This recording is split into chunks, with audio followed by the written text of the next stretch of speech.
In this video, you will see the purpose and how to create a Zentangle design. When you create a Zentangle, you are using these elements and principles of design.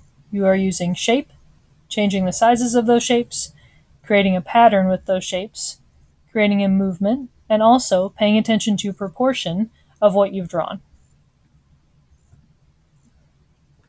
To make a Zentangle, you take a design, separate it into smaller shapes, and fill each of those shapes with distinct and also similar patterns. Patterns will change in each different spot of your drawing, and some patterns may stay the same and look very similar.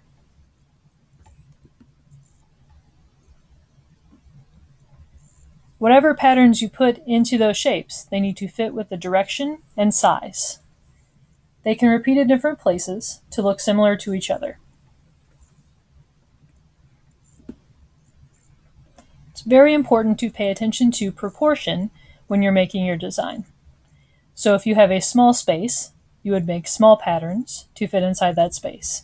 It's the same idea here, that if you have a certain size of a head, you would need the correct size of an arm alongside it. So this is an example of incorrect proportion, where things are not the correct sizes when you compare them to each other.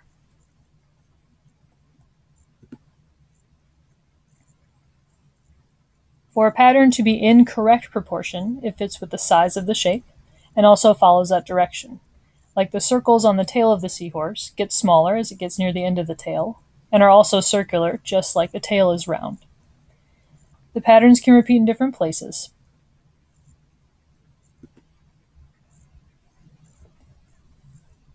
These Zentangles for your project are made by completing a basic line drawing of an animal, dividing that drawing into smaller parts, adding patterns to each shape that follow the direction and size of the shape, and similar patterns to create a sense of unity.